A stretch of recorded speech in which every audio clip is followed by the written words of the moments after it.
What's going on, Joe? Nothing, man. Just been busy working. Work has been slow and busy at the same time. It's weird. It's a weird Dude, scenario. Everybody's working remote right now. Everybody's yeah, on location because a lot of the people are taking their leave, right? Because this is the end of the summer, right? The last hurrah. So a lot of people are on leave somewhere. They're taking the week off. So everybody's working still while they're vacationing with their family. And that's weird, man. If you're on a vacation with your family, leave work alone. that's Don't take right. it with you. It's kind of wild that school is like in week 3 already. Yeah. We're still in August. It used to Yeah, be that school started, right, Mike? And then immediately that same weekend, you had a Labor Day. 3-day weekend. But now Right. school's starting earlier. So now the kids are at school for, like you said, 3 weeks and then they have off. Yeah, I've been putting in some mad hours, man. I'm exhausted because Uh, I'm blessed to be busy at work, man.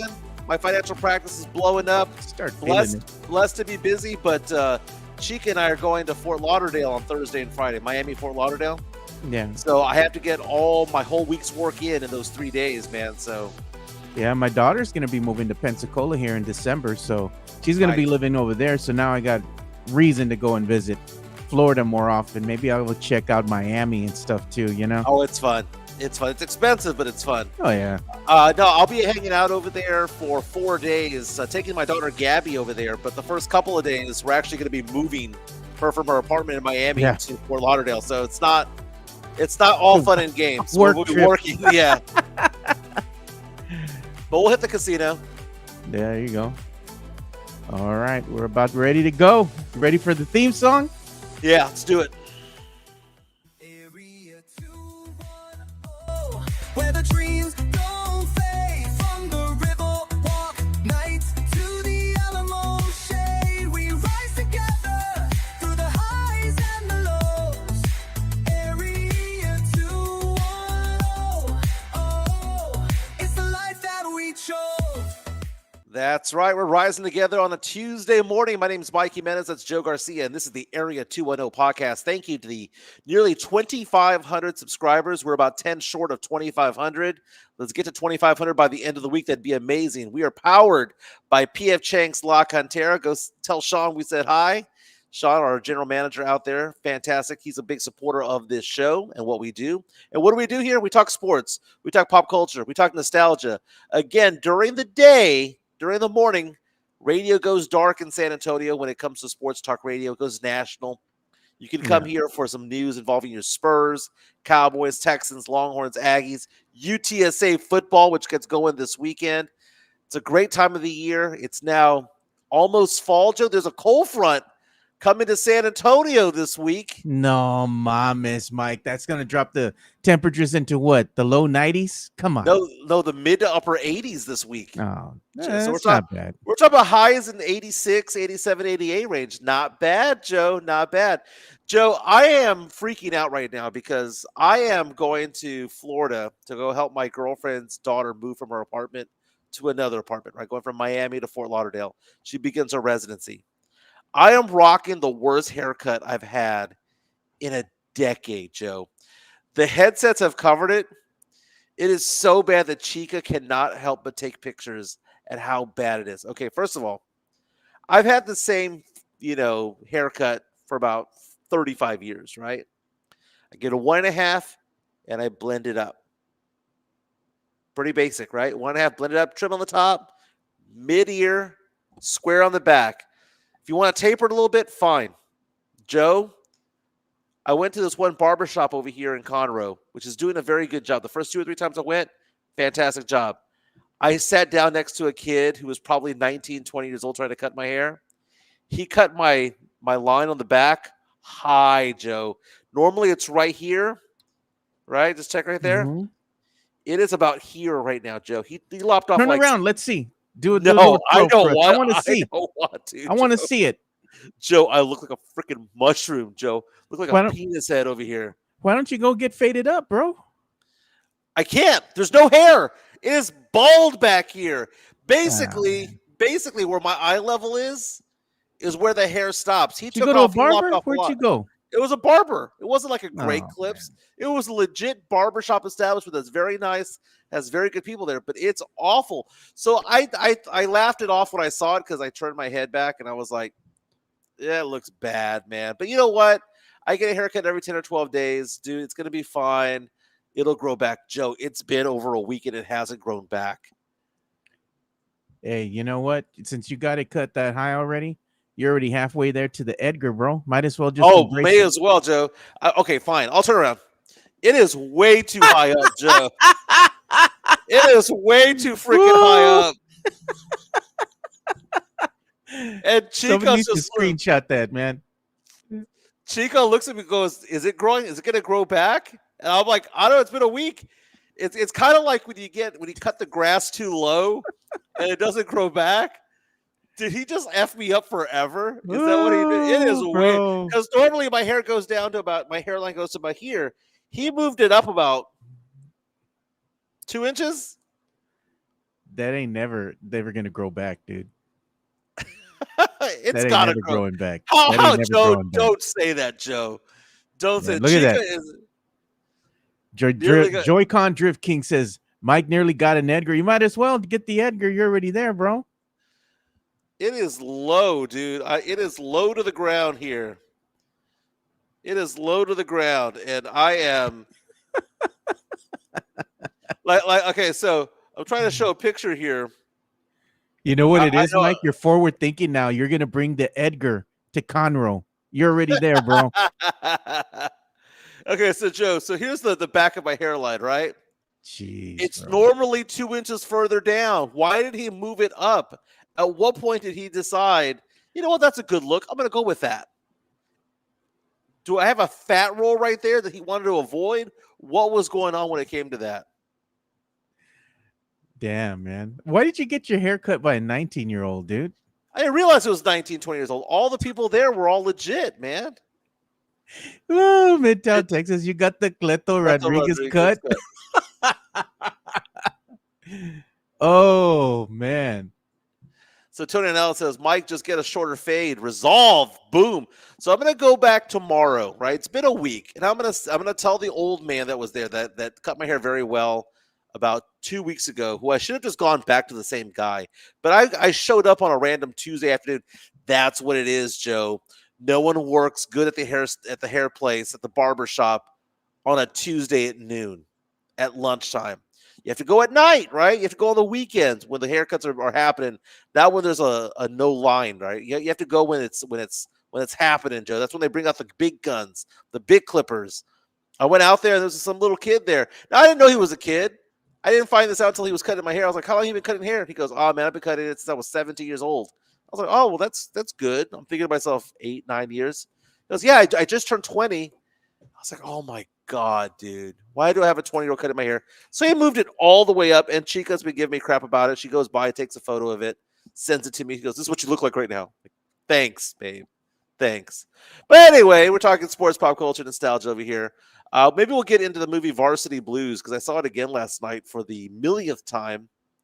It's funny when you watch a movie, Joe, and you've seen it 100 times, 200 times, literally, and you Yeah. spot something that you had never seen before. Chica ruined it for you again?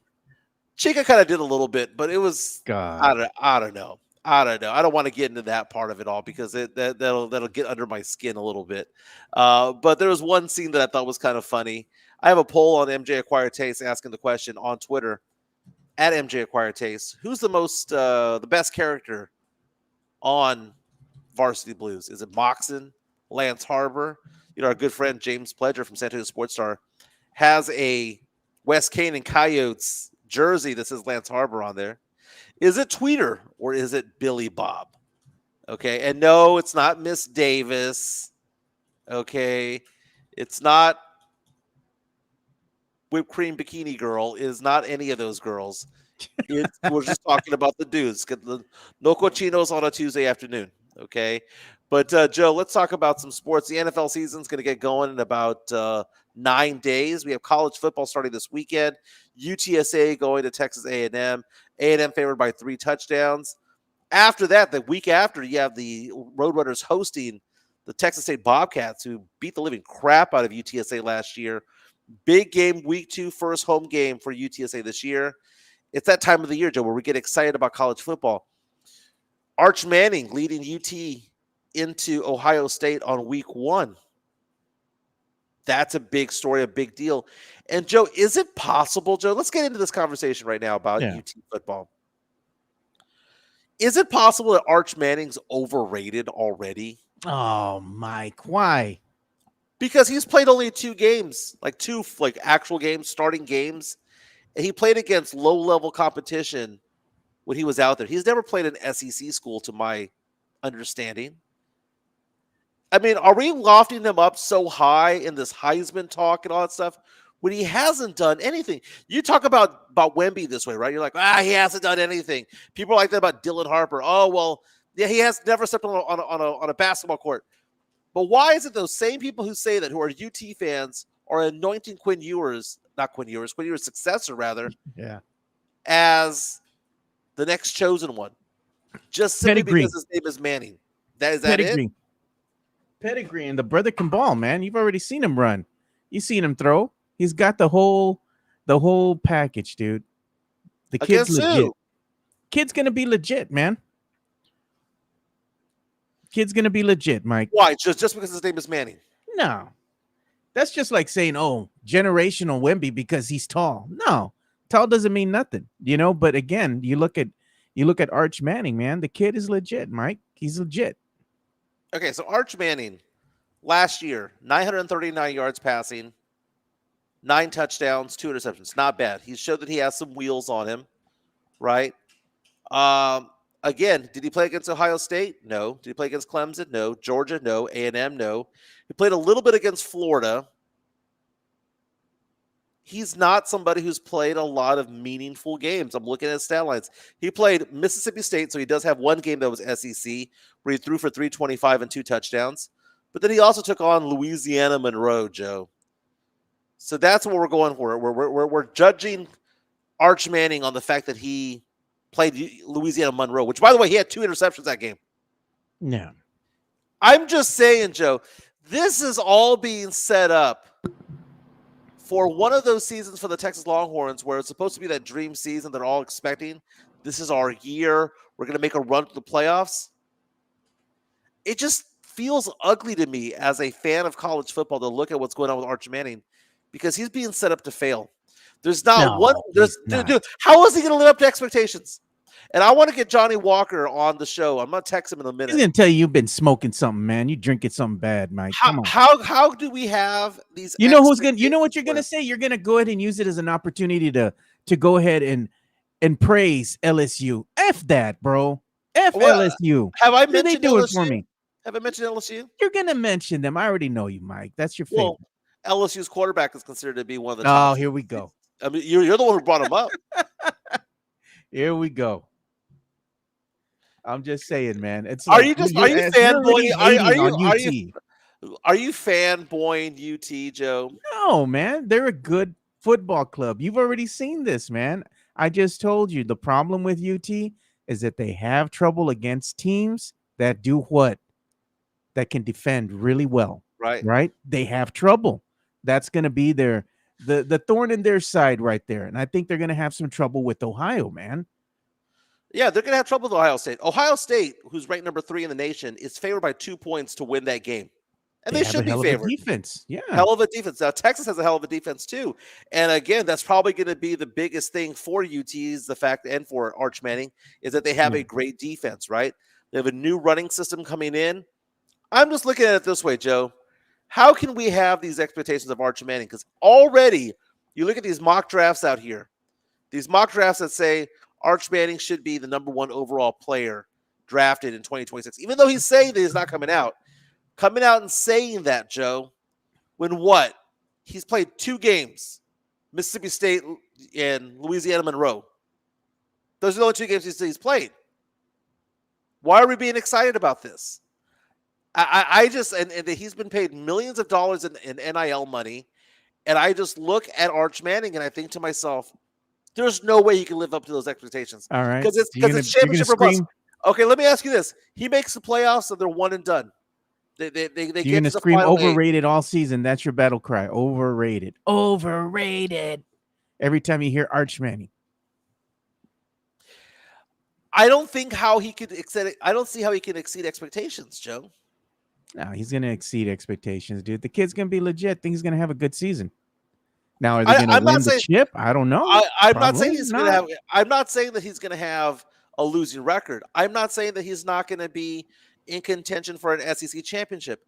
What I am saying is that if he goes out there, Joe, and the UT is 9-3 and goes to a Peach Bowl type of game, 9-3 and goes to The Peach Bowl.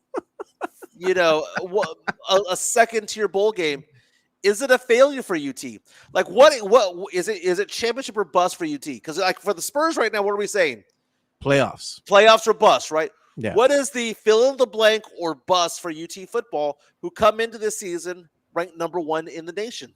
Yeah, it's gonna be that you win a chip or bust. I don't know if they're gonna win the chip. I'm hoping that they will. I'm a UT fan, of course. I want to see them. Want to see the team do well. They got close last year, but they couldn't get over the hump. I think they can get over the hump this year, man. I don't see it. It's too hard, dude. We have the clip. We're gonna go ahead and play this if in fact they do win the chip, and you're gonna say you said he was overrated. No, I never said that. No, I am saying, Joe, Oh, that man. I don't see how he can live up to the lofty expectations. Because no matter what he does, he has a fantastic season. Let's say he has a fantastic season. They go 10-2. They make it to one of the New Year's Day bowl games, right? One of the big bowl games, whether it be Fiesta Rose or whatever the case may be. They make it to the playoffs. They get down to the final 8 or 4. They lose that game. Is that a successful season? No, I mean you want to get to the championship. Because in actuality, that's a very good season. But what I'm saying is that I don't think that he's able to live up to the expectations unless he does win a championship. And is that even fair to him? Just simply because his name is Manning.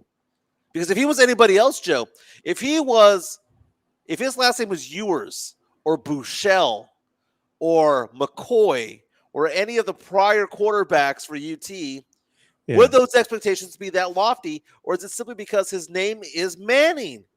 Because that doesn't mean crap. It doesn't. We know what? Let's get another third party in here, man. Let's go ahead and hear Garcia, because Mike's already shitting on UT and the season even started.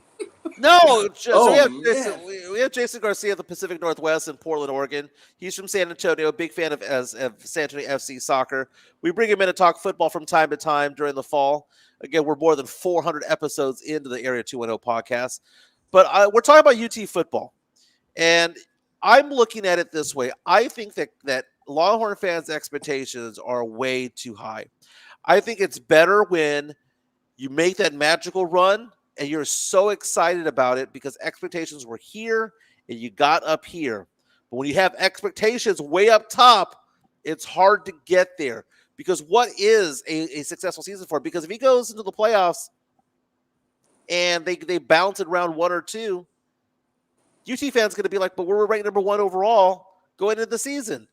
Jason, is it possible in your fandom of college sports, is it possible that Arch Manning might just simply be either A, a little too overrated, or B, maybe a lot overrated?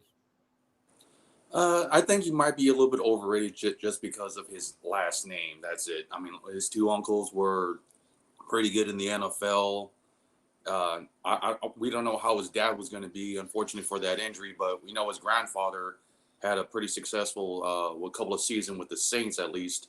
But I don't think they made it deep into the playoffs. But like I said, I think he's overrated because of his last name. So now he has to prove it this season and next season, and hopefully that they can get far into the playoffs. I just look at it as it's too high of a mountain to reach, dude. It just really is. Because when it's championship or bust, because as Jonathan C. says in our chat, powered by P.F. Chang's La Cantera, he says, hey, the team's gotten better. We got close before, and we got better, right? The defense is better. Yeah. Sark's around longer. The system's around longer. They've gotten better players. They're all of that going on. But what I'm saying is, yeah, they have the recipe for success. They do have a talented quarterback. They have a fantastic defense. They have the coaching. They have the facilities. They have the NIL money. They have it all, right? They are the Yankees of college football. What I'm saying is that's lonely up there, Joe, because the expectations are so freaking high this year. I think that Longhorn fans are going to be up for a rude awakening how the SEC is so tough. And here's the thing. It's very possible that Arch Manning is going to be a fantastic quarterback, be a fantastic pro. No, you don't be a want him to Hall, be fantastic. You want him to no, suck. no. Listen. Be a Hall of Famer like his uncles, like Peyton, Eli. No. But what I'm saying is that it might be a slower burn than what most people think. That maybe this is the transition year to greatness, but that it's not going to be greatness this year. You know That's what? I all got I'm a saying. clap back for you. You want Arch to be as bad as your haircut, brother. That's how bad you want him to be. Well, It ain't gonna happen, Mike. Well, just like my haircut, he might come up a little short. That's more than a little short there. I don't know what they did to the back of your hair. At least you got hair, Mike. I mean, I've been doing this for the last 5 years. Yeah. But I can't grow the beard like you can, so it's either or, man. It's either or. But joined by Jason Garcia, we have Joe Garcia, the brothers Garcia, if you will. We're talking about. At least there's 2 Garcias on here, unlike the third one who's afraid to do a video. God. You know what? If I had all 3 of you on there and it was Jason Garcia, Joe Garcia, and Jeff Garcia, I would be so confused as to who I'm tossing What's to happening? in the article, in the conversation.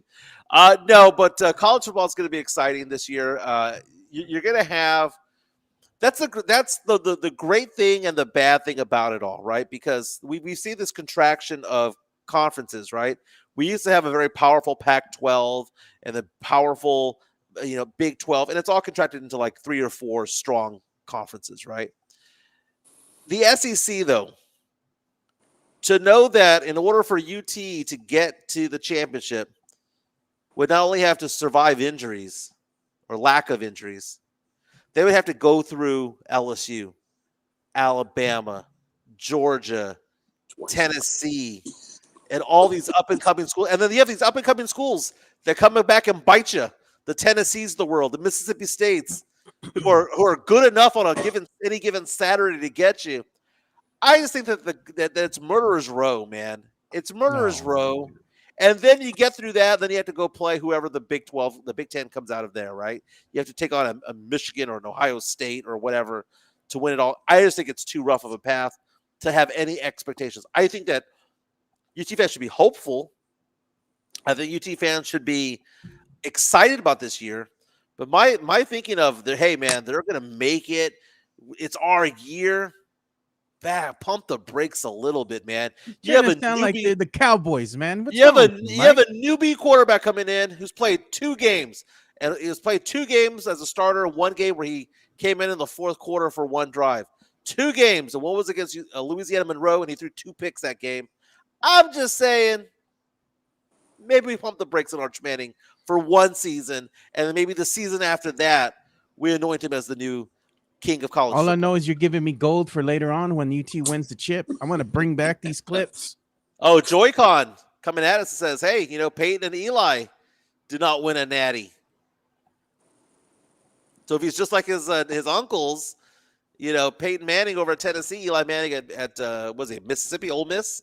They never won a national championship. They had Hall of Fame careers.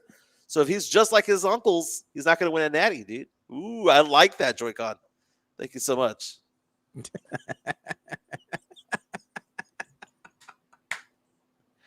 LSU, you know what? You know what? Here's Rafa. And it's very true, but here's the thing, Joe. Here's the thing. Prior years, LSU has had the balls to go on the road to take on Florida State on the road in week 1.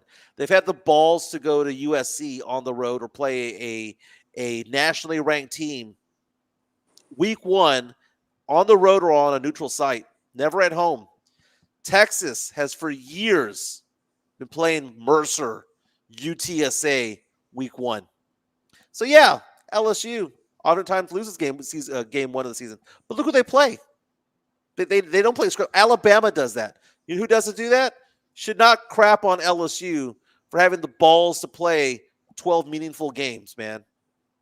That's all I'm saying. Mike has Super Bowl 34 on the back of his head, 1 yard short. I'm surprised I turned around, man. I've been. Uh, By the way, LSU plays Clemson week 1. Number 9 LSU taking on Clemson, number 4. So you see, look at that. We're gonna crap on LSU, right? Oh, they lose week 1 all the time. Playing Florida State, USC, Clemson, while all these other schools are playing Mercer, Stephen F. Austin, Little Sisters of the Blind. Come on, man. You know what? And when they lose, when LSU loses, you know they're gonna be clowning you, man. They're gonna be giving you the Kawhi laugh. Well, in years past, that meant something, right? In years past, you lose week 1, it meant something because you had a hard time coming back going off 0-1. Now all you got to do is make the tournament, make the playoffs, finish as a top 8 team, make the playoffs. You'll be fine. Jonathan C. makes a good point. LSU lost to a terrible USC Trojans team last year in Vegas. Come on, Mike. Oh, come on. Why are y'all turning it on me? It's like y'all are deflecting from the fact that I got into your feels. I got under your skin. I'm telling you that you do realize that this Arch Manning is like, I don't know, unproven in the college level. That university. I mean, UL Monroe. Nice game, man. Come on, man. I want to see him play Bama and Georgia. And if he does well against them, fine. But until then, he's an unproven quarterback. And everybody's piling on, man. Dude. Pump and the we brakes. do got an incoming super chat, by the way. Here comes the money. Sam Salinas, the Bank of Sam Salinas, reaches out and says, say it, acknowledge it. 20 years since the last UT chip. Don't say at least they've been there. Who finished second? Cowboys of college ball. Well, okay, so it's been 20 years. It's been 20 years. And you know what? That was the most glorious game ever. UT against USC. Vince Young rolling out for the game-winning score. The scamper all the way down. It was great. Kind of sold their souls to the devil a little bit like the Cowboys did in the mid-90s. But what a great game that was. And it's kind of hard to win chips when you're going up against Alabama and Georgia and all of those schools that have come up over the years, Michigans and the Ohio States of the world. Let me ask you this, Jason. How often should UT as a premier program win a chip? Every X number of years. Like, I believe that the Yankees and Dodgers should win every 5 years.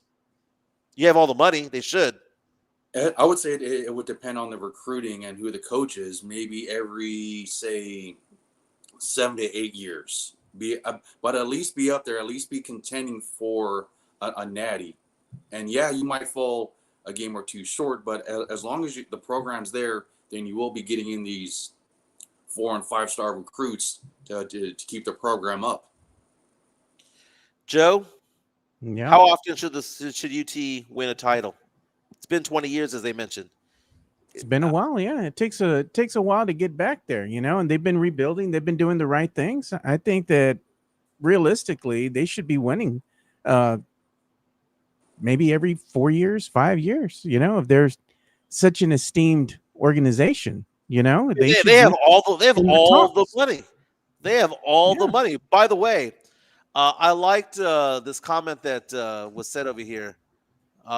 David Otwater says, hey, Arch Manning beat Mississippi State last year. Last I checked, they are in the SEC, right? Looking at the standings from last year, that Mississippi State team was 0-8 in the SEC and 2-10 overall.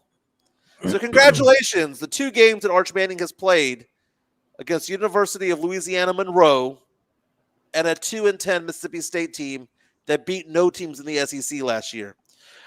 Jason, it's dawning on you. I can see it sinking into your skull there that, holy crap, Jimenez might be right about this, that Arch Manning has basically played glorified high school teams in college right now.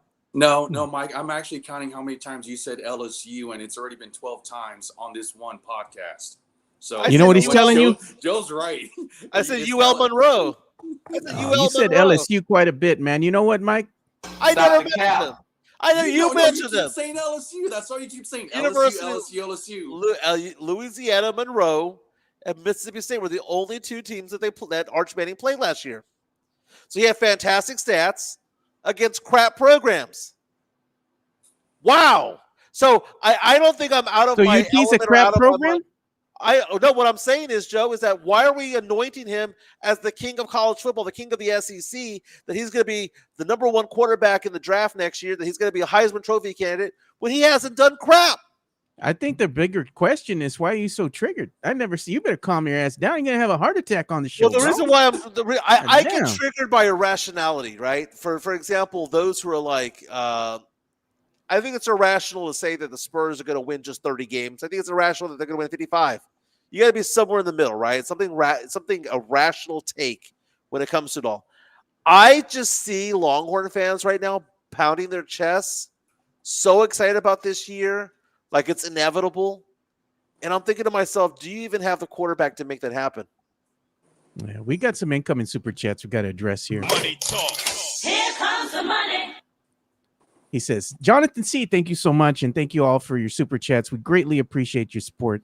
Jonathan C. saying, talk when Archie scored on A&M, not just Monroe. Right. Now one thing that I will say about Arch Manning that's different compared to his uncles is he can run. He can run, and he was brought in from time to time last year, Wildcat type of scenario.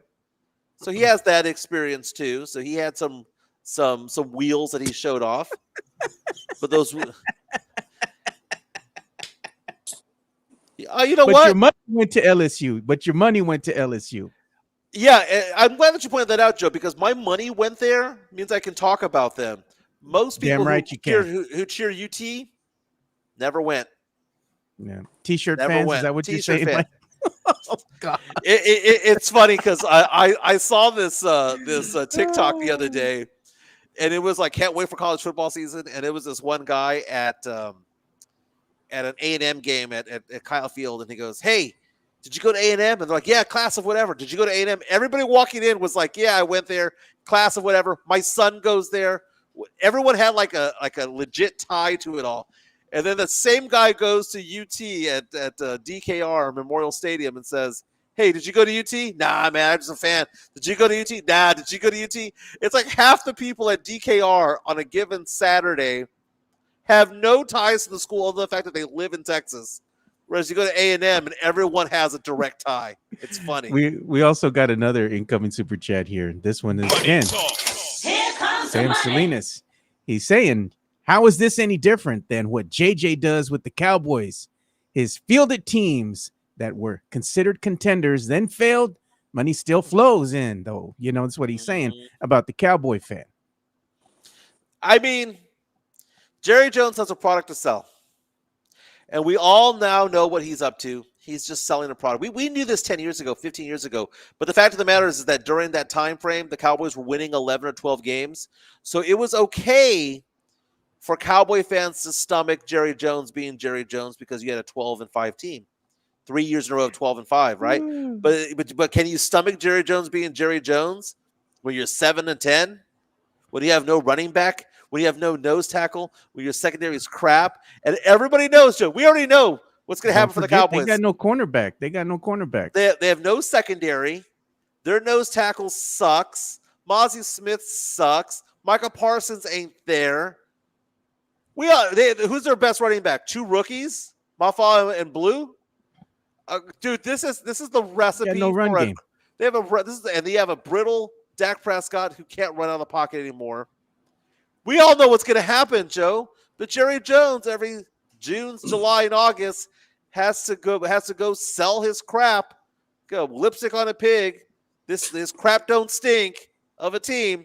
We all know this, Joe. We know that they're not better than Washington. We know that they're not better for his Egg McMuffins every morning, Mike. You know this, bro. But it's the same song and dance, and it's gonna be 30 years, dude. Joe, we had a bet the other day, which I have to make that clip on. Yeah. Oh, I want to make another bet for you. Another bottle of booze. Give me another bottle of Balcones Baby Blue. I will say that the Cowboys do not make the playoffs. You want to take the bet that they will? Nah, because I said they're not going to make the playoffs either. I said, and I went on record with you, and I said this is probably maybe an 8-win team, maybe as currently May- constructed. They're probably in maybe an 8-win team, and I'm being generous. I like that you said that, Joe, because I think that every team has a minimum maximum as to what they can do, right? There's if you do it in math terms, a standard deviation of what they can do, right? Yeah. There's a minimum and a maximum of what they can do. Like the Spurs. I think the worst case scenario, if the Spurs are healthy, is 40 wins. I think 30 and 40 wins because we're 43. They had put them, isn't Vegas odd makers put them at 43.5? right, but I think the lowest that they would go if healthy is 40. I think the highest that they can go is 50. They're going to be somewhere between 40 and 50. Best case scenario, they're 50 and 32. Worst case scenario, they're 40 and 42. They're going to be somewhere around there. The Cowboys' high end is probably 10 wins. Nah, I think That, it's that, 8. Maybe I mean, 8. I 8 think or 10, under. no, 10 is like everything falls their way. They have perfect weather. They have no injuries. I think 10 That is means kind of they let Mr. Bailey kick the fucking field goal for him, bro. yeah. And they won. I think Yeah. the low end's 5. They're going to be somewhere between 5 and 10, but I think more than likely somewhere between 6 and 8. Yeah. Oh, look, what and we the- do got some incoming super chats again too. This is a funny comment though. Greg Castanuela says, "I spent good money on my UT shirt, Mike." Here comes the super chat. You didn't go to LSU. Well, you didn't go to UT either. So Jonathan C says, "Your money goes there, but you don't. You hey, don't, man, Mike." If they cash my check, they cash my check, man. When my daughter was going over there, I paid a check of $1,600 a month while she was over there. 8 out of the 12 months a year while she was over there for the 3 years, man. So my money went over there, dude. And I had to take the U-Haul over there. I drove that U-Haul. Max it could go was 55 miles per hour, sitting upright like this from San Antonio to Baton Rouge. Awful drive, Joe. Awful drive. Yeah. No, I make fun of Cowboy fan, but Tony Ornelas says Joe said they're going to the playoffs. I never said they're going to the playoffs. Me and you have gone on record, even way before, and said that this is maybe an 8-win team. That's about it. Maybe 8 wins. So in the NFL, Joe, we talk about like there's always a team that jumps from worst to first. There's always a team that jumps from first to last or falls from first to last. Tell me a team last year that was good that you think, man, I can see this team just taking a nosedive this year. Washington Commanders. Okay. Washington explain why. Commanders. And it's because they didn't really know a lot. They had a new coach coming in. They had a new quarterback. They made headway, they made a lot of waves there. But, they had some trouble when it came to winning the big game. And it's inexperience, I give them that. But this upcoming season, now that teams have found them out and they're going to scheme against them, I think this is going to be a tougher year for the Commanders, and they might not see the success they saw in the prior season. So you're thinking that there might be a sophomore slump like Joe Burrow Yes, had, sir. or that you had with C.J. Stroud, right? Absolutely. I understand the logic. The problem that I have with that take, and it's not that it's a bad take, it's actually a good take. The problem I have with the take, though, is the fact that the Commanders got more talented over the offseason. The Cowboys also were a talented team, but they just didn't live up to expectations. I'm thinking that might happen to the Commanders. I'm not saying that they were more talented. I said in the past, the Cowboys had talent. They just never lived up to their expectations, no matter who they surrounded themselves with. I think the Commanders could be the same. They could have the talent, but I don't know if they're going to be able to live up to the billing. And I think that might be due to inexperience and also coaching. Okay, so we'll go with the NFC first. I like that take right there. I'll respect that take. So we had the last year we had the Commanders going 12-5. You think that's a team that's ripe to take a nosedive, go the opposite direction, right? Maybe not long term, but at least this year. Yeah. So Jason, out of these teams, the Eagles, the Commanders, the Rams, the Seahawks, the Lions, the Packers, the Vikings, or the Bucks, those are the 8 top teams of last year. Which one do you see as potentially being ripe to fall behind the pack, to have the bottom drop out? I would say Minnesota because their quarterback is now with my Seahawks, but with them having a new quarterback now, it depends.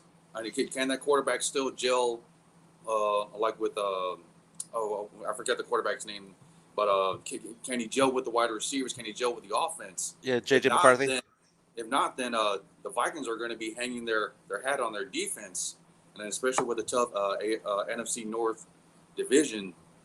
I mean, they might make the playoffs, but if the bottom falls out, heck, the Bears might be better than them. Well, that was a magical run. That was a magical run last year that they had 14-3, but then they get bounced early in the playoffs. They shouldn't have. Like how they did not get a bye going 14-3 is crazy. But look at Jaden Daniels. This is the thing about the Commanders, though. Here's who they have on their roster as weapons for Jaden Daniels: Austin Eckler, running back who can catch 90 to 100 receptions in the backfield. Terry McLaurin's coming back. He signed his extension a couple of days ago. You have Debo Samuel coming in from San Francisco. You have KJ Osborne, who played for Minnesota, who was a good player. You had Zach Ertz at tight end. And then they brought in Laramie Tunsil at left tackle. Tyler Biotish from Dallas, they have as center now. They have a good offensive line. They have weapons all around him. Normally, I would agree with Joe in saying that the Commanders would be the one that would more likely take a step back because we saw that with Joe Burrow. Joe Burrow, magical run to the Super Bowl. Boom. Back to reality. That We was saw injuries, though. CJ, that's true. CJ Stroud, you know, magical run. They went from the number 2 overall pick in the draft to suddenly being in the playoffs, and then they went through the buzzsaw that was Baltimore. They got knocked out. They got sent back down to earth last year. I think Minnesota's a good pick. Let's say Philadelphia. I think Philadelphia is going to take a back seat this year. I think I always wanted them to take a back seat. Pinche lechuzas cagadas, dude. They hate the Well- damn Eagles. Well, I think the Eagles are still going to make the playoffs, but they're not going to be 14-3. They might be a 10-7 team, one and done in the playoffs. I predict the Commanders will win the division. I think the Eagles will fall to second, still make the playoffs, but get an early exit. I don't see them. I think Jason's right that Minnesota's the one that's probably going to fall off the face of the earth this year, depending on what Caleb Williams does with Chicago. If Chicago, talk about giving weapons, he's got a ton of weapons over there with the Bears.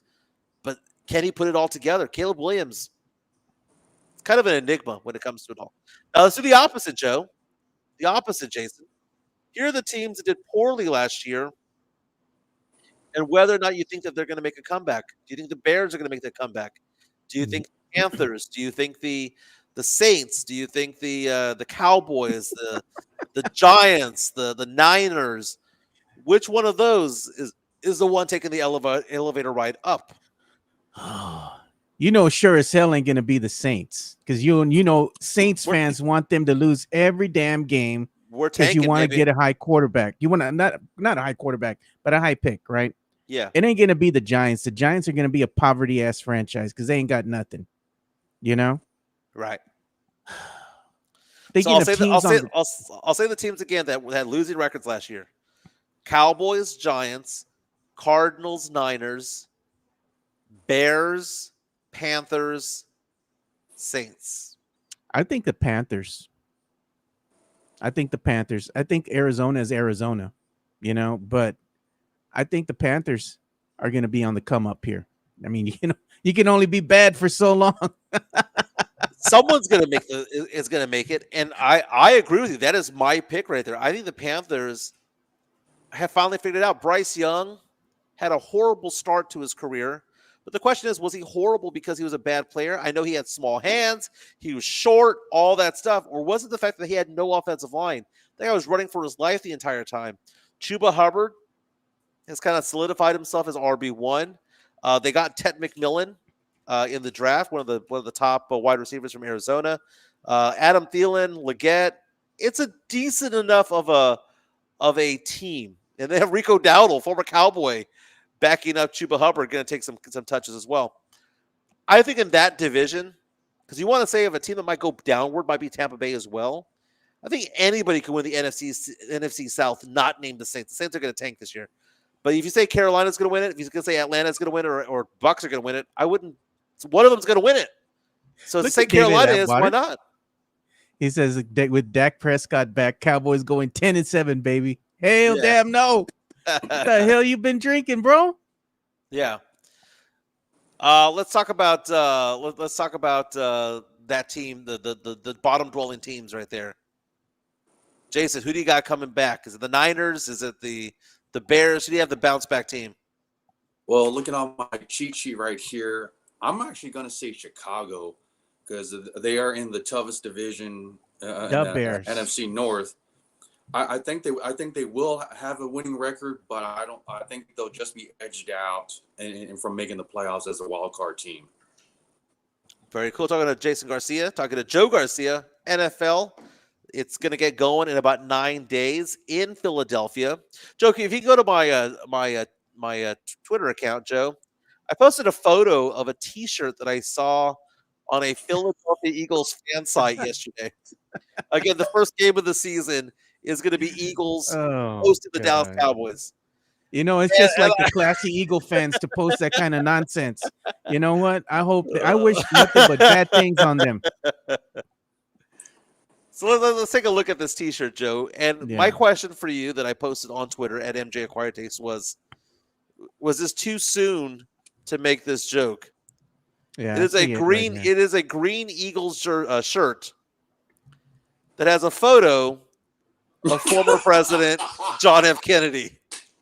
No, and it just says Dallas sucks.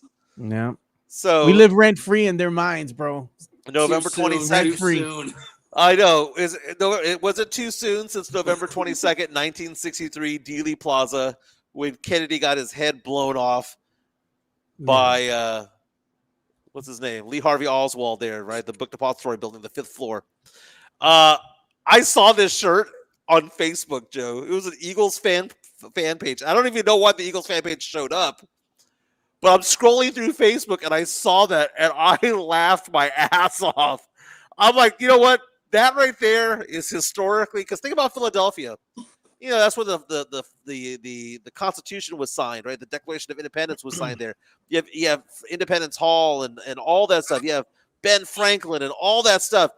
So it's very historic to be in Philadelphia, right? It's not just the Rocky Steps and the Rocky statues. You have legit history in Philadelphia. But you have Eagle fans, Cowboy fans. And what do you think of when you think of Dallas? You think of the Cowboys, you think of this and the other. But you do think of JFK getting assassinated there. And I think this T-shirt, it falls in line with Eagle fan, man. It just falls in line. Next thing you're pelting Santa Claus with snowballs. No, with batteries and stuff like that. That's what they used to do. They used to throw full-on beer cans.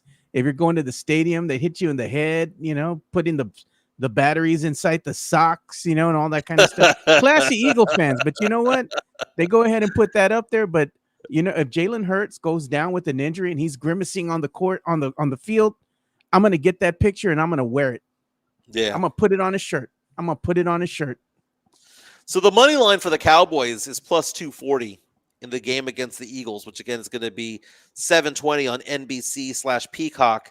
Cowboys versus the Eagles, game 1 of the season, week 1 of the season. First game is Thursday Night Football. Eagles here by 6.5 points, Joe.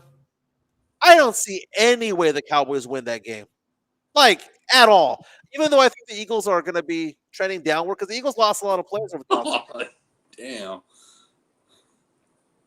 So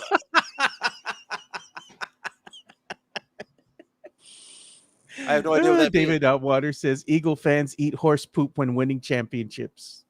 Not sure what that means, but hey, they've been to the championship in this century. So, you know, the Eagles are the class of the NFC East for the past decade, since the 2000s, are the class of the NFC East. And it pisses off Cowboy fan. Here's the week 1 games, man. There's a Friday night game. Did you know there's a Friday night game on YouTube? Yeah, that's a conflict of interest there because remember, the NFL doesn't like to have Friday night games because they say that is for what? High school football, right? But the way they get around it, I bet you this game is out of the country, Mike. It's in Sao Paulo, Brazil. There you go. There you go. That's how you get around the rule, because I don't know if you know that, Jason. There's a literal federal law that was passed in the 60s that said the NFL could not play on Friday night because of high school football. But they couldn't play a football game in any. The rule says, the law states that there cannot be a high school football game played in a 90-mile radius. Well, they're not playing high school football in Brazil, baby. So They're playing the other type of football down there. So you've got the Chiefs taking on the Chargers, the Bucks on Sunday, the first Sunday, which is on the 7th of September. Bucks at the Falcons, Bengals and Browns. Of course, you're going to have that game to start the year for the Battle of Ohio. Dolphins at Colts, Raiders at Patriots, Cardinals at Saints. One of those teams is going to have to win that game. And I think you're right, Joe. My team has no desire to win games. Spencer Rattler is the quarterback one right now. Steelers taking on the Jets, Giants, Commanders, Jaguars hosting the Panthers, Titans, Broncos, Niners against the Seahawks, Lions against Green Bay, Texans against the Rams, Ravens against the Bills, Vikings against the Bears on Monday Night Football. Talk about the Texans real fast. For those of you who do fantasy football, man, bad news if you drafted Joe Mixon early on. Joe Mixon, RB1 for the Texans, has been placed on the injured reserve, out for at least 4 games. Now we know why they got Nick Chubb. So what's Mixon's name now? What's his name? Gone. Damn right. Mm-hmm. So throbbing is when you make it lots of baskets, right? But if Nick Chubb goes back to form and he gets that 15, 20 touchdown season, getting a Chubb will be that phrase for the Texans. We get a Chubb for the Texans. All right, so Jason, let's talk about your Seahawks. That's your team, baby. Okay, I thought you didn't want me to talk about them. But well, you're I mean, about LSU 24/7. The Seahawks. So please, I never brought ahead. up LSU. I never brought up LSU. You guys did. I just went with it, dude. So don't you open the door. I'm going to walk through it. All right. But you take a look at what's going on with the Seahawks in the NFC West right now. A potentially resurgent team from San Francisco coming back. Brock Purdy was hurt last year. Christian McCaffrey was hurt last year. But then again, they got rid of Deebo Samuel. Rams, okay. Matt Stafford still getting older. Arizona on the come up. Of all the divisions out there, this is the one division that I look at that I think to myself, any of these 4 teams can win. Like, I can't say that about the NFC South because I don't see the Saints winning. I can't say that about the NFC East because I can't see the Giants winning. I can't say that about the NFC Central because I can't see the Bears winning. Every division has that one team that has no chance in the world. But for some reason, this division I look at, I think to myself, dude, any team can win this division. Do you agree? I would say the Seahawks and Niners have a chance to win. I would give my edge to my Seahawks simply because of the fact that they picked up Cooper Kupp from the Rams. I do have the Rams coming in at 3rd, but the Seahawks, Niners, and Rams have had the Cardinals number in the last couple of seasons.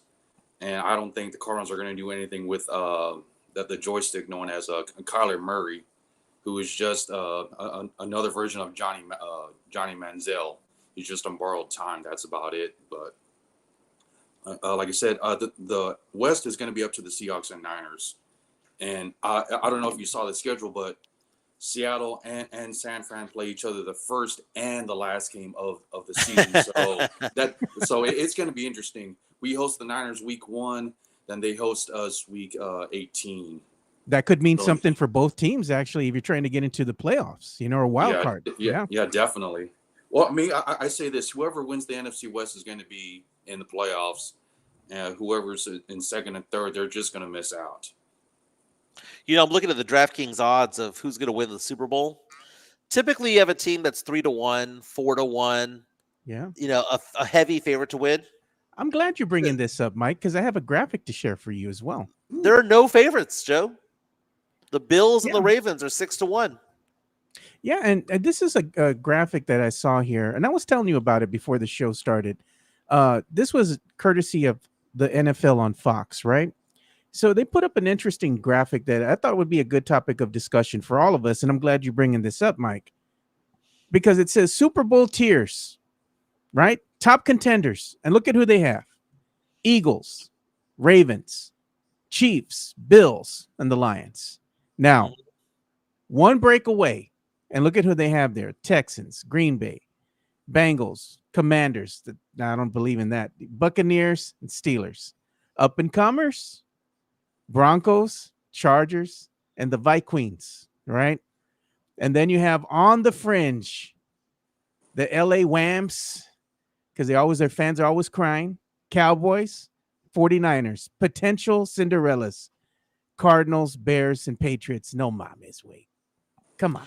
Well, I mean, if Caleb Williams actually is a good player, and he's been struggling throughout the preseason, if he tells him he has the weapons around him, he has a good team around him. It's all up to him.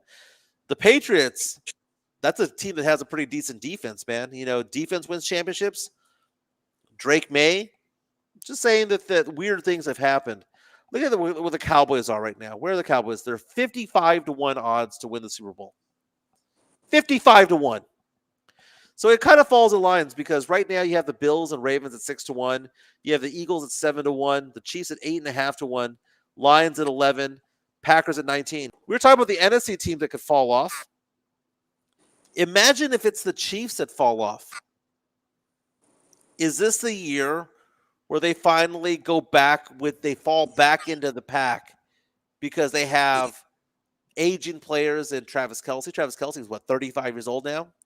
It's not exactly like he's like focusing on football right now. He has his podcast. He has Taylor Swift. He's on tour with her and all that stuff. He's not doing what he normally does in the offseason in years past. Yeah. They're an aging team. I know they got, Xavier Worthy and a lot of younger players along the way, but they've been losing players. A lot of their big name players have gotten hurt.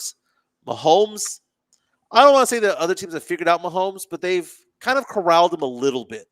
Like Mahomes would blow up and go off for 350, 400 yards. And he doesn't do that anymore, Joe. He's just a squirrely little bastard, bro. He's not fast, but he's hard to get a hold of, man. Right. He's clutch. Yeah. You want to complete a pass, he's clutch. I will say that Kansas City is probably the team that falls back into the pack a little bit. Still going to make the playoffs. Still going to go 11-6. May even win the division. But I don't see them as a top contender to win the Super Bowl anymore. I just don't see it anymore. You think their reign has come into an end there of getting back to the Super Bowl? As of right now, yes. I'm not saying that they can't reload over the years, but as of right now, I would have them tier 2. I'd have them one break away more than anything else. You know who I have that is probably going to be my favorite to hopefully make a Super Bowl berth here would be the Lions, man. I think it might be their time. Dan Campbell's going to Dan Campbell. Think so? He is the literal version of the movie Tin Cup. Remember how Tin Cup runs all the way through the tournament? And then he's like, actually saw a movie? Oh, I saw Tin Cup back in the early 90s. That was Rene Russo guy. Hey, Rene Russo was looking good in that movie, bro. She was a model who had never acted before that movie. Remember that scene where it's like, doesn't want to lay up? Yeah. And is hitting ball after ball into the water? Had played a magical 54 holes beforehand, getting down to the final stretch of the last round. That water trap. That is Dan Campbell. Dan Campbell will coach a perfect game, a perfect month, a perfect season, and will be aggressive and show and take his balls out from time to time. But then he'll do it at the most inopportune time in the playoffs, and it'll backfire. Dan Campbell does what Dan Campbell does. He has the weapon, Jahmyr Gibbs and Amon-Ra St. Brown and Goff and all. He has a good enough of a quarterback. He has the weapons around him, good crowd, all that stuff. But he will do something to mess it up. The Eagles are going to come down. Joe, the NFC is exciting, Joe, because I'm looking at that contenders. I'm thinking to myself, man, if the Eagles are coming down and the Lions are going to lion themselves, the Packers, Jordan Love, is it the Commanders because they have all the weapons around them? They're going all in, Joe, on the Commanders because they have that quarterback on a rookie deal. I get that, but that's a team I picked that's going to take a slump in my eyes. I don't doubt it. I don't doubt it, but I can see it go the other way too, Joe. I can see them actually blossoming. I could see that as well. Weapons. They have Deebo Samuel out there. You know one team that they have as a top contender here that I don't agree with? The Ravens. The Ravens are going to show you what they're going to do every single season. What happens, bro? They get there and what? They shit the bed. They run out of Every gas every single year. time. Yeah, we've seen this movie before, right? They go 13-4, 12-5. We've seen this movie before. Every time you're gonna have Derrick Henry go off for 2,000 yards of something. You're gonna have a MVP season from Lamar Jackson. He's gonna throw for 40 touchdowns, rush for 1,000 yards, combined for like what, 50 touchdowns, and then he's gonna wet the bed in the playoffs. Yep, every single time. But you know why, Joe? That's a running team. And you know what you can't run on is ice. And what happens? If they had an indoor stadium, Joe, if they had an indoor stadium, if they played in Detroit, if they played in Indianapolis, if they played in Dallas, that would be money in the bag, right? They are a team that plays well on dry surfaces. But when it comes to the playoffs, it's in the cold. They have to go to Buffalo. They have to play in Baltimore, where it's icy and all that stuff. It just ruins their entire game, their entire scheme. Look at the Cowboys. The Cowboys are built for turf. What's the record when they play on grass? It's crap. Basura on grass. They don't play well on grass. It's just known. So when they're playing in Philadelphia, guess what? They're going to lose. Why? It's on grass, and because the other team's better. You know where else the Cowboys don't play well? Jerry World. Or the playoff. You know, they don't play good at home. That's stupid, man. But we do got an incoming super chat. Money talk. Here comes the money. And this is from Charmaine 0711. Jason, your mama says hi. Mijo. Okay, real quick. So Charmaine and I have known each other since we were in the Navy. She's on the East Coast in Virginia Beach. Shout out to her. We called her Boba because we can't pronounce her last name, so we call her Boba. And I know my mom's watching. Hi, Mom. Well, we want you to tell your friend or your mom which of these teams in the AFC is going to make a run. Because if it's not the Ravens and it's not the Bills, who you got? I actually have Buffalo going to the Super Bowl against the Lions. I have them beating out Baltimore and Philly to make it to the Super Bowl.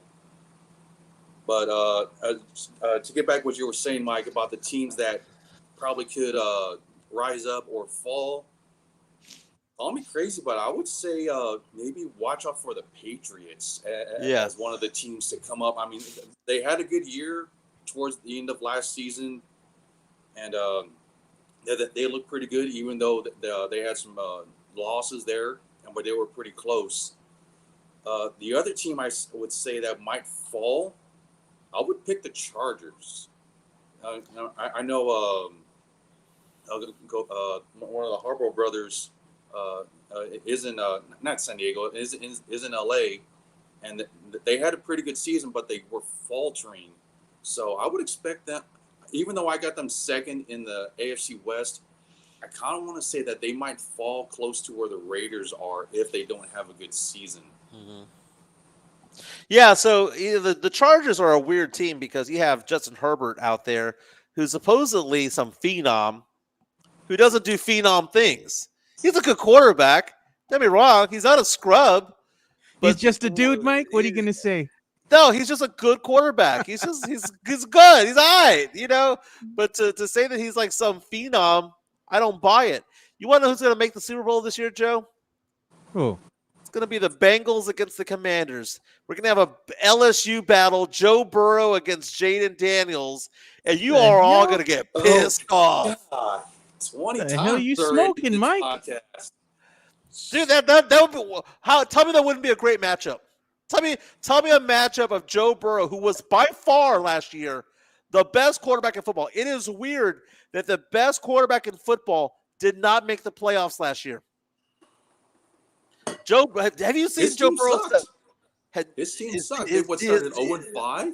Yeah, and his defense was all crapped out. But did you see his stats last year? It was a historical season last year. 43 touchdowns, 9 interceptions, 5,000 yards passing. Just shy of 5,000. Golf clap for him. Dude, that is actually mathematically and historically. But the rest of his team sucks. Well, it was all injuries. All injuries. He almost sucked. brought. Dude, they won all their games down the stretch. That was the one team nobody wanted to play, and it all fell apart for them because the team they needed to lose didn't lose in week 17. It They did, shouldn't or have week been 18. that way. That is true, but injuries suck, and that's part of it all, Joe. We saw this with the Cowboys. Why did the Cowboys fall from a 12-win team to a 7-win team? Look at exactly, goes Chris down. Gonzalez. Who's going to protect Joe Burrow? That brother running for his life, Mike. They've improved Come their on. offensive line a bit, Joe. They've improved their offensive line a bit. I think I think the Bengals are going to be on the come up this year, dude. I think the Bengals are going to be on the come up this year. The Steelers, come on, man. Why do they have do we really believe that Aaron freaking Rodgers at 40 some odd years old, who cannot cannot run in the pocket? What's the over under him? 3-4 games before he blows out his Achilles again? What's going on? Oh, dude. We can all hope and pray, right? Hey, well, what about the Browns, Joe? The Browns traded one of their quarterbacks yesterday, which leaves Shadur Sanders and another rookie, Dylan Gabriel, as potential backups. I told you Joe Shadur's Flacco. going to get some run, man. He's going to get some run. How can you get the run if you're the third string quarterback? Who's the I'm just backup? saying. Man, he's probably better than Deshaun. Deshaun's washed, man. Well, I don't think Deshaun's playing because of injuries this year. Oh, he shouldn't be playing. He shouldn't sniff the field again. They should just cut him, man. Cut your losses and let him go. Now, the ESPN.com depth chart of the Cleveland Browns has Joe Flacco, obviously, as a starting quarterback. Dylan Gabriel, the rookie, as the backup, and Shadur Sanders is third. Joe Flacco at age 40. He'll be 41 during the season. Hey, what if he leads this team and they start out the gate and they're like winning 3-4 games in a row? Is this your king? You know, like, damn. Who would you rather have, Flacco or Rodgers as your Flacco, man. Flacco. All day, every day, dude. Flacco's arm is a little bit better right now, which is sad because if you had told me, when they were 30, who I would have wanted, obviously would have been Rodgers, but Flacco at this point in the game Mike, is what's better. going to happen when they wheel out Aaron Rodgers out there and he ain't got it no more, bro? That's going to be embarrassing, dude. Mm-hmm. He What's can't gonna- throw. He can't run. What's going to be embarrassing is if the Cowboys take the field next Thursday without Micah Parsons. But you were telling me, Joe, before the show started, that there are reports out there, some people who believe, in fact, that Micah Parsons will get a deal done with Jerry Jones before the season starts. Do you buy that, Joe? If we were to place a bet in Vegas, like buying or selling? Red or black, buying or selling?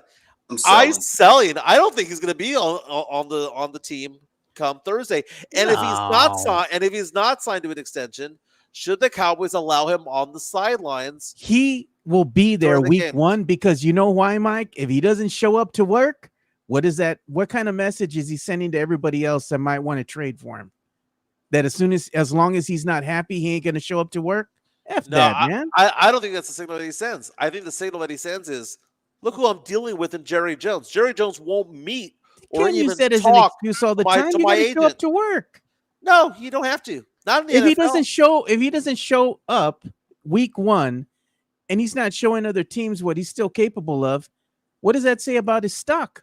Dude, it doesn't do anything to his stock. That says Oh, man. Look at that. Take so bad he fucking froze, bro. Look at that. Leave his ass up there. Oh, look at that. But Micah Parsons will be on the field week 1. That I'm buying. I think he will be on the field week 1.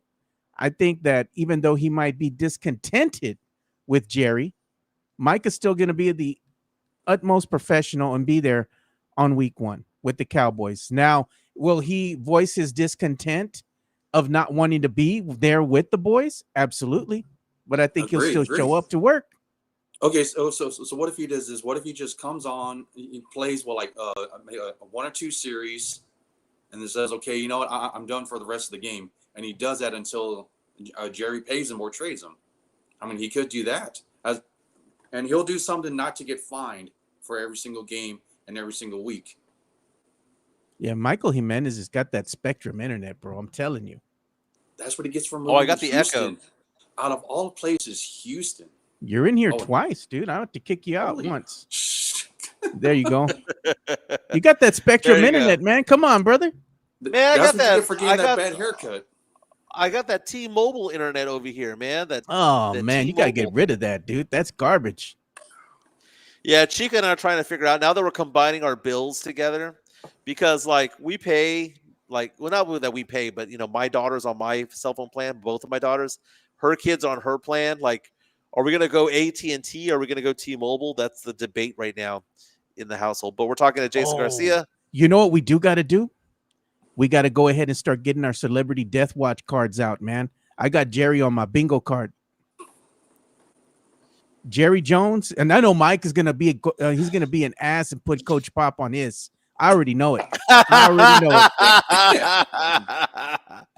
I would not be able to drive into the 210 if I ever did that, man. bro. How many points do you get for Pop, bro? I like the fact that I'm no longer the villain on Twitter right now. Like Gino Ortiz Jones is now the villain on Twitter. So Oh, You know what? We have some things we got to show here from the media share, man.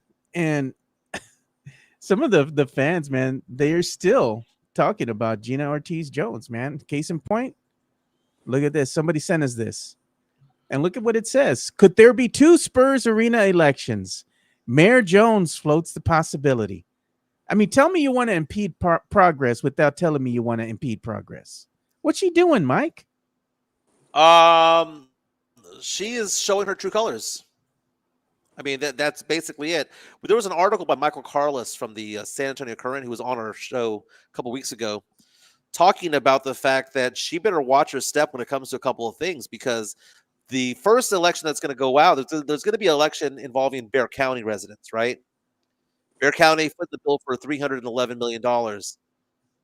She is not supposed to talk trash about that election because that is not her. That is not her area, right? She deals with city business. That is a county function right there. So is she going to go out there and try to disturb that election and poison that particular election or campaign against? She's not supposed to. Oh God, Midtown Texas says never vote for a woman, fellas. I'm not saying that a woman mayor can't lead San Antonio. We've seen that in the past. Lila Cockrell, infamously her. one of the best mayors that we had here in San Antonio. But you just can't vote for somebody that's has a disconnect with the gente, man. She hasn't been here. She's in DC. She's bringing that DC mindset to San Anto. And it's the delivery. I mean, at the end of the day, you can't just try to impose your will on everybody else. It's the delivery. It's the messaging, the way that she's coming about it. I'm sure she's very smart. She's knowledgeable about what she's doing. It's the delivery, man, that's just taken aback to these antics that are showing up all over social media that are now taking the forefront of, I guess, displaying her quality of character. And it's not very good. The media is running with it, and she's making herself look bad, Mike.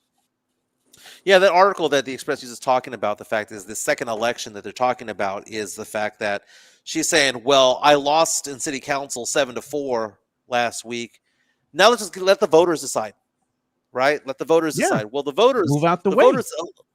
The voters elected the council members in order for the council members to make these decisions. The council voted 7-4. So because she lost that and she cannot convince council to do her way, she's going to try to make it a public vote at that point. And it's whether the city has the stomach to do it. Does she have the right to do that? Does she have the support to make that happen? Because she can't just call an election. She can't just say, I'm going to put it on the ballot. There are rules to all this, and whether she wants to like it or not, she's not the dictator of San Antonio. So is it possible that it goes up for an election? Possibly. But then what happens if the city does support it? Is she going to shut up? Because I don't think she will. I think she's dead set on trying to poison this whole thing. Yeah. She's going to stand on her hill, and she's going to keep on screaming to the rooftops, from the rooftops, trying to go ahead and impede the progress of one Project Marvel. And as I have said before on the show, Project Marvel is as impactful as the World's Fair was back in 1968. And back in 1968, I bet you had people that opposed having the World's Fair here in San Antonio, because why? The old fogies, the old people, they want to keep San Antonio pure, puro. Right. No, no, no, let's not have all this. I want it the way it is. I want it the way it is. And what did we see? History repeating itself. You had, she went ahead and Gina Ortiz Jones cleared out the old folks home, and they had somebody Stia up there saying they don't come for the Spurs, they come for margaritas, they come for the Right. food and everything else. I understand that, very traditional, that small-minded mindset. And again, history repeating itself. But for the sake of progress, what did the World's Fair do? It opened up San Antonio to the rest of the world, right? What do you think the sports and entertainment district is going to do? Open up San Antonio as being what? The seventh largest city in the nation, where we are now going to be in the conversation of getting those big events to come to San Antonio. It's going to be as impactful for San Antonio as the World's Fair was years ago. I have yet to Joe, see. Mike. Okay, go ahead. Go ahead. Well, the one thing that which everybody kind of knows about me is that I'm a retired sailor, but I've also been around to different cities, Minneapolis, Chicago, Seattle, here in the Portland area. The one thing that I've noticed about these cities is that, like Joe has said, they've moved their sports franchises into the downtown area. You move them into the downtown area, then you start getting that revenue. I think San Antonio lost a heck of a lot of revenue during the Tim Duncan era when they had him at the arena Cross on the Center. east side. Yeah. If they would have kept him, if they would have just moved him to the Alamo Dome, rebuilt the arena downtown, think about it. You got the Spurs making the playoffs, and then you also have Fiesta around that same time. That's a lot of revenue coming in. People coming in from different parts of the country, different parts of the world saying, hey, I went to San Antonio. Not only do they have a Fiesta, hey, but their team's making the playoffs. I mean, that's billions of dollars.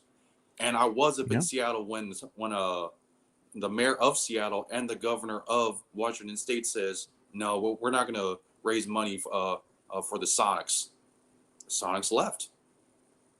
But with Project Marvel, I like it how the city council and the fans of the Spurs are behind this. They're like, okay, let's keep the Spurs because this is our identity to the world. I don't want to see the Spurs leave, and Peter Holt has said we're not going to leave.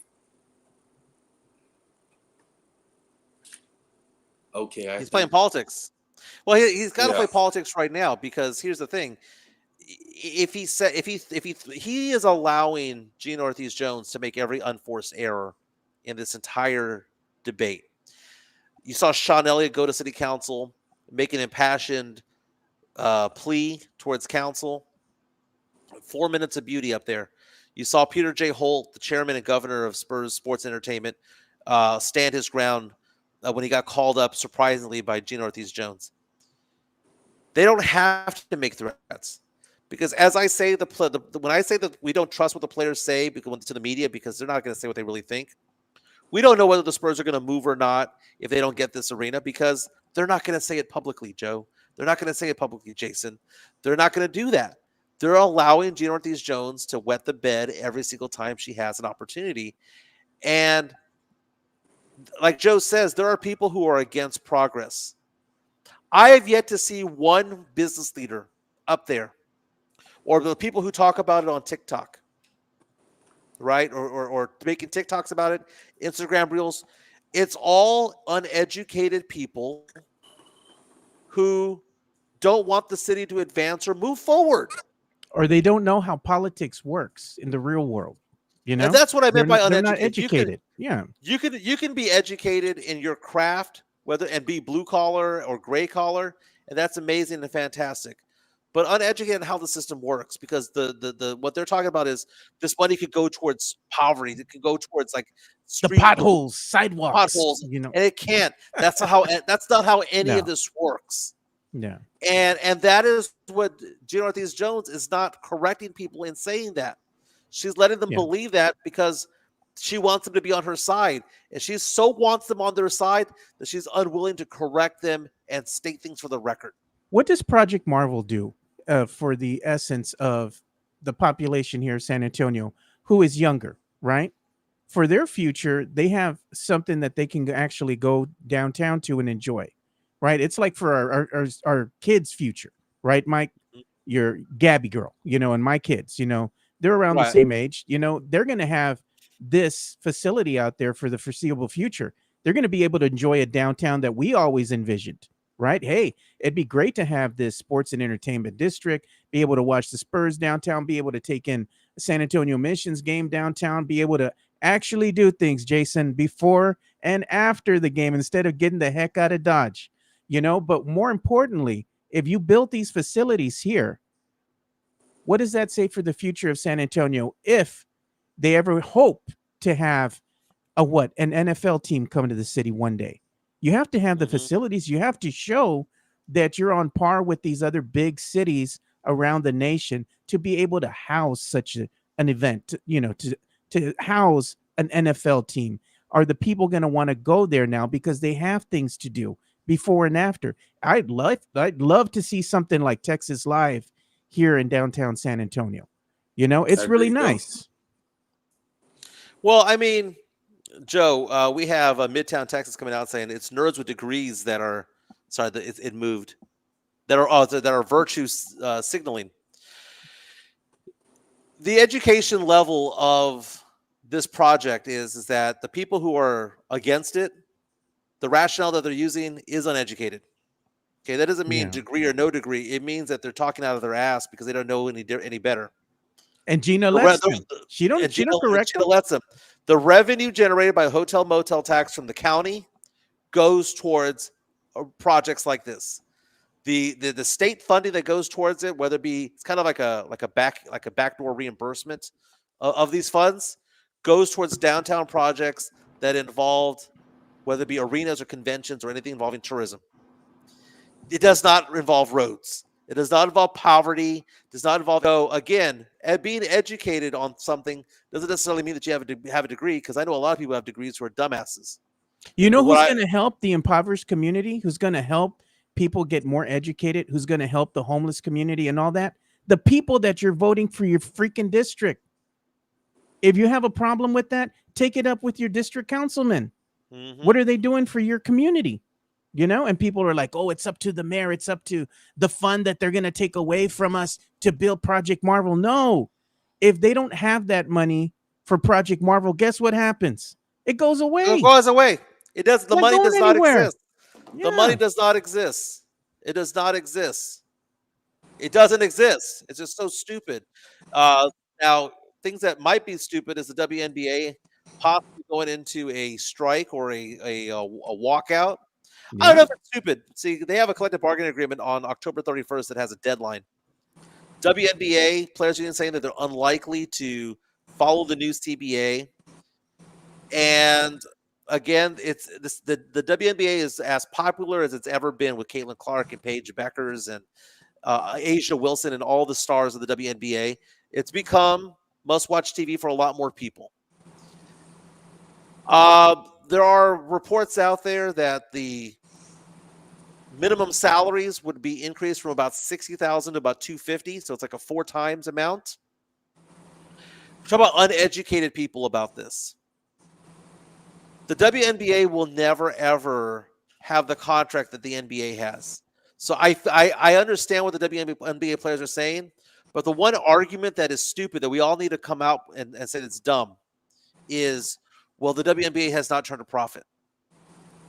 The way that the WNBA functions and the number of middlemen that take money from the association, they could sell out every arena. They could have merch sales that are comparable to the NBA. Every game can be sold out. The concessions can be filled and all of that stuff, and they'll never turn a profit because of the way that the WNBA is in the pocket of the NBA. It is basically the NBA funnels half of its money out of the system before anything gets going. So the idea that it's never going to be profit, that it's never turn a profit, it'll never turn a profit. There could be a million Caitlin Clarks out there. They could have a 32-team league. It'll never turn a profit because it's not designed to make a profit. That's just the way that What's it designed for? Let's be honest, Mike. Is it designed for a message of equality? No. It's designed to make a profit for the NBA. The NBA benefits from the WNBA doing well. The WNBA players are not partners with the league the way that the NBA players are partners with the league. The NBA NBA players own part of the NBA in the sense that the proceeds from TV rights and whatnot flow directly to them, right? But are they WN as profitable as the NBA? Well, they can't be. It's not designed to be. It's not a business. It's a hobby. And the way that I say that is, Joe, is when the NBA makes a dollar, they get to keep the dollar. When the WNBA makes a dollar, 45 cents goes to the NBA. So with that that mindset, Mike, yeah. the salaries dictate exactly what you just said. Well, no, what I'm saying is that they could potentially be worthy of $1 million salary, but they'll never be able to afford it on their own because the way that the structure is set up. Do you watch Shark Tank, Joe? Of course. Okay, so you have like Trying to pitch your wares out there to the Mark guys Cuban that are and all going that to stuff. invest. It was originally designed the way that you put it, Joe. The WNBA was originally designed as how did you describe it, Joe? As a cultural thing, right? To have professional women's basketball, right? It was a cultural thing. It was kind of like an altruistic thing that the NBA would do to kind of look good and provide. It was about equality, it's right. equality, showcasing that not only men but also women can play professional sports as well. And Right. I get the inclusion, Right. But then what ended up happening is that for 25 years, the WNBA wasn't actually getting eyes on it. It wasn't making money. Okay. It wasn't making any money, wasn't getting eyes on it. So it was that way. But what happened the last 3 or 4 years, and then it exploded with Caitlin Clark and with Angel Reese and Paige Beckers and all the Sabrina Ionescu and all these new players, it actually became something where people were watching and attending and going and excited about, Joe. And do you know what it's like, Joe? It's like those singers that have bad deals with their management, right? It's like when the manager's taking the money, and you could sell 10 million records, but not make any more money because your contract is not designed for you to make money. This is designed to be charity work for women's equality. It's not designed for the WNBA to flourish and be on its own. So the players are calling it out, man. The players are calling it out and saying, we don't actually have a deal with the NBA. We're the redheaded stepchild of the NBA. But now that we're making money, we'd like to actually see part of that money. They'll never make profit, Joe, the way that they're structured. They're like, like TLC sold millions of records but didn't make any money because they had a bad deal. That's the WNBA. The WNBA can sell millions of tickets, can have millions of viewers. They don't have a deal that'll allow them to be profitable, and they're calling that out. So what are you saying? The promoter's the one that makes all the money, right? Like in boxing.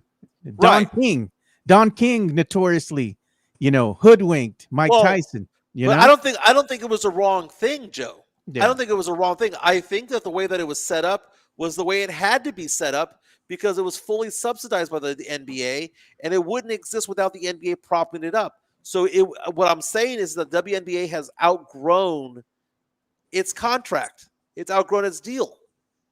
And maybe now it's because now you have more, let's say, the players are more popular, right? You have players now who people go to see. They draw a crowd, right? Yeah. Like Caitlin Clark, Angel Reese, and some of these other NBA players, WNBA players out there.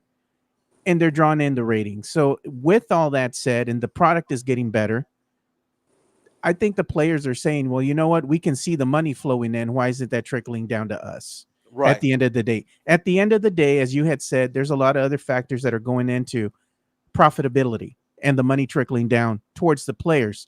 And right now, as you had so infamously said, because of the way it's structured, that's why the players are getting paid what they are currently getting paid right now, because there's just not the money to support what they want, And is that a fault of the players or the organization?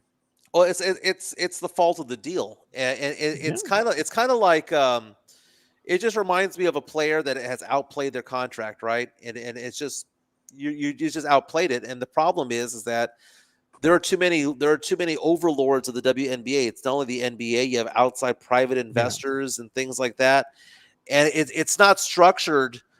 I guess you could say that it was structured for them to never be successful. And the NBA is probably looking at this like, well, crap, it's now successful. And the name to look at, Joe, we talk about Caitlin Clark all the time. really the player of the future might actually not be Caitlin Clark. The player of the future might actually be Paige Beckers. Maybe. She's amazing. We're coming up to that hour now, so I wanted to go ahead and get into this before we bring the show to an end, because we are going to have to bring it to a close here. But I'm going to get Jason's take on this as well. Yeah. So this is going to be something that's affecting everybody who's subscribed currently now to YouTube TV. I don't know if you have YouTube TV or not, Jason, I do. but YouTube TV is in negotiations right now with Fox, the Fox network. And this is happening right before the start of college football, right before the kickoff of the NFL season.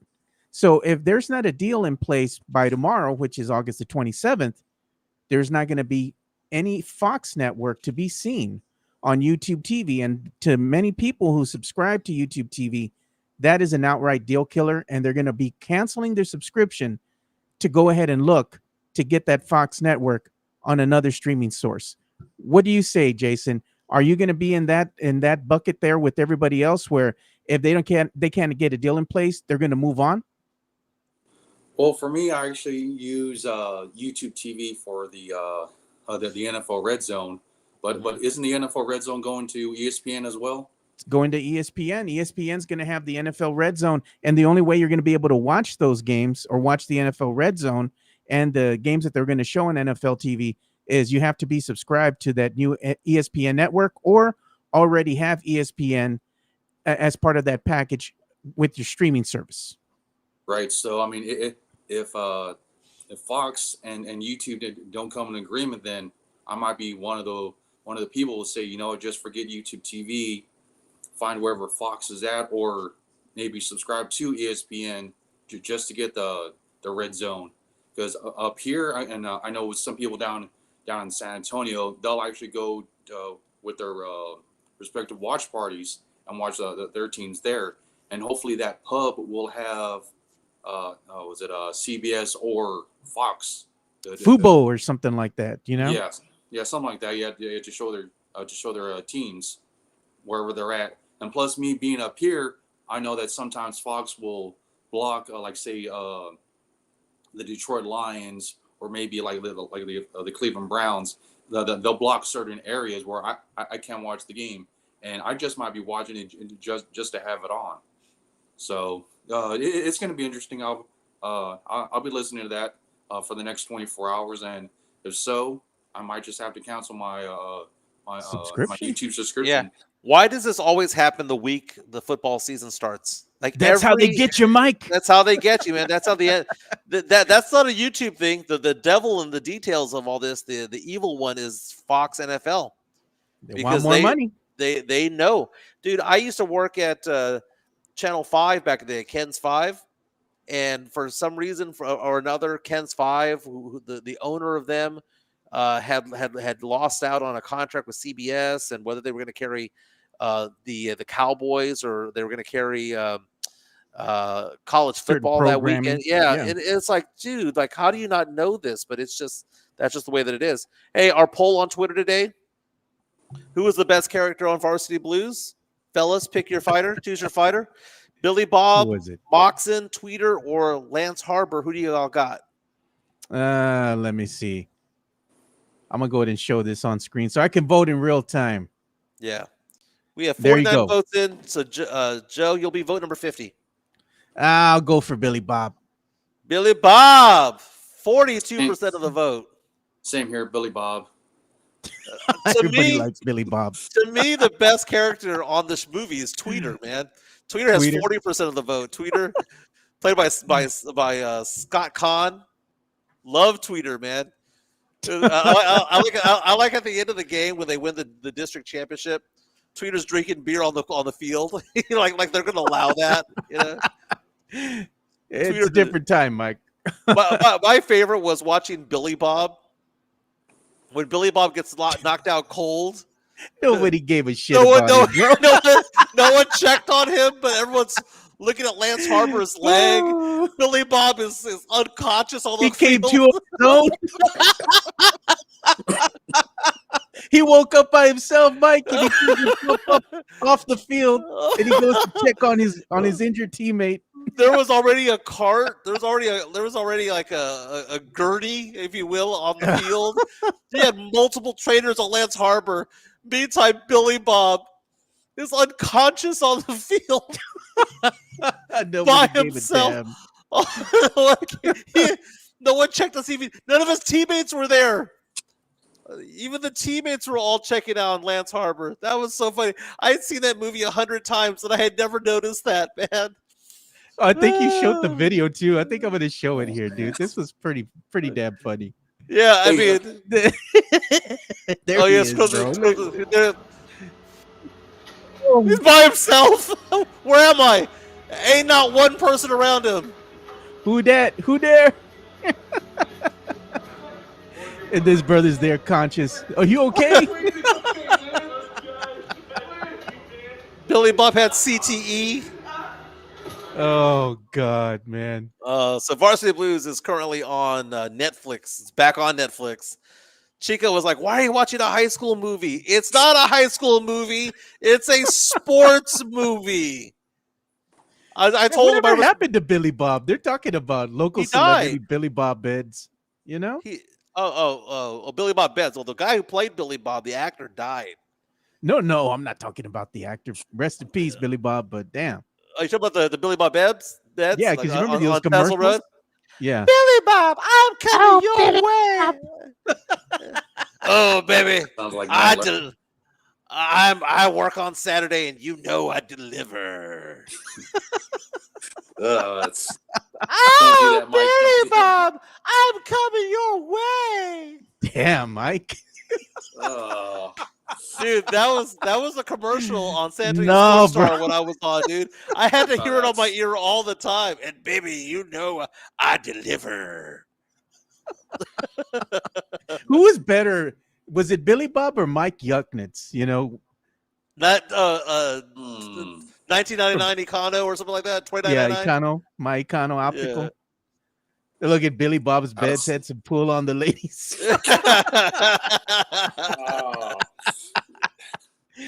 Oh God, Sound man. like he was smoking 50 packs a day. Oh yeah, Billy Bob. That's just like that one lady, man, that used to be there used to be this little pub. They closed down way off of Fredericksburg, dude. It was called Bun Ratty's, man. Yeah. And that lady that worked there, dude, she had been smoking since she was 12 or something. As soon as you go in there, what can I do you for, honey? You know, oh yeah, give me a beer. All right. I'm like, damn, man. Joy-Con says Bud Kilmer stormed the Capitol on January 6th. Jesus. Is he like Dale Dribble? I'm an election denier. I denied myself the victory. Have you seen that, Jason? No, I Yeah, haven't seen it yet. Oh, you got to see it, dude. It's freaking hilarious, man. The first 5 minutes of the first episode, you find out that Dale Dribble was won the mayoral election of Arlen, Texas, in King of the Hill, but he ran as an election denier. But when he won, he denied his own election. I was an election denier. Look at that. Jonathan C said he went to buy a mattress at Billy Bob, and Billy had the ringtone "Sexy and I Know It."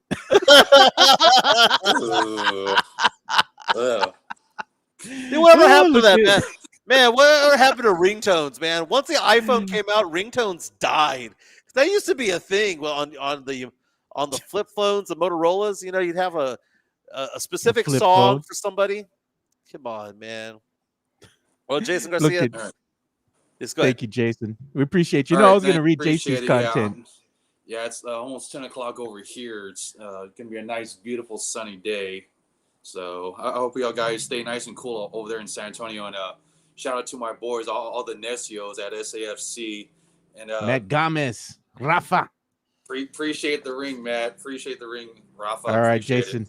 We'll let you go, but thank you, man. Appreciate you. All right, Very take it nice. easy next time. Very Yes, nice. sir. See you, man. There you go. Well, I'll be back tomorrow for one last show for the week. Joe, who do we have as a backup co-host the rest Backup? of the week? I Yeah. don't know. I'm going to reach out to some people and see who wants to come out and grace our screen here with us. I'll see and if I can talk, do you know, I'll see if I can do a segment on Friday if you want me to do a segment on Friday. So Yeah. I can do that. But everyone have a fantastic day. I got to get back to work. Got to put on the polo shirts because I do Zooms. So you see Spur shirt on now. Got a blue polo shirt behind me. So very nice. And hopefully when I come back tomorrow and then after that, after Labor Day, hopefully my hair comes back too because this Oh, is no bueno. oh no, no, no. Hey, I forgot to show this. Was Jonathan C. He was showing us his pet piggy. Oh, There. nice. He got a new pig there, and he says that since they were talking about Arch Manning, the name of the Jonathan C. family pet now is Archie Hamming. So welcome, Archie Hamming. There you go. And then we also had something here too. They were comparing your haircut there to a Yeah. little Ernie doll that they had here. You all have the same lady cut. Wait, leave that up there. Must have that to Chica.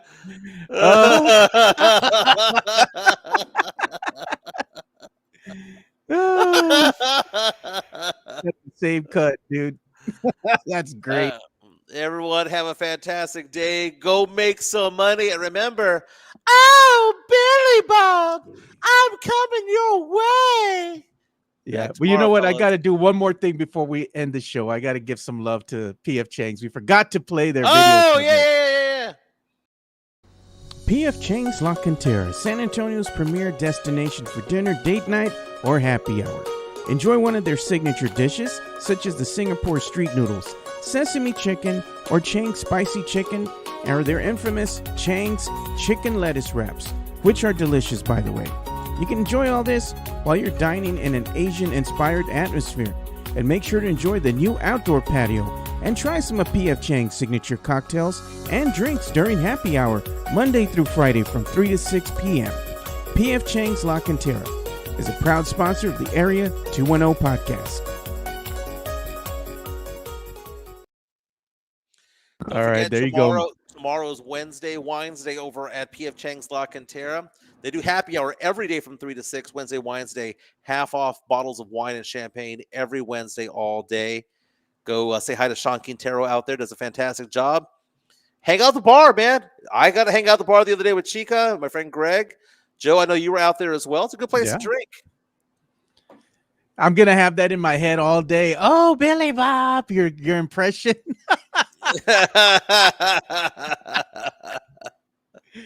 Oh, You're God. gonna make a drop out of it. That'd be nice. I'm gonna make a drop. This was the best part of the show. Mike's impersonation of Billy Bob. You gotta get the "I deliver" one line as well. And baby, I Yep. deliver. You should tell that to Chica. She's gonna say, "Get away from me." Yeah, I'm gonna listen to the playback right now. See how high of a note did I hit? Because I can barely hear myself on these things, man. Very nice. All right, man. Y'all take care, man. Have a great day. Yep. We'll See you see you guys tomorrow. boys tomorrow. Peace.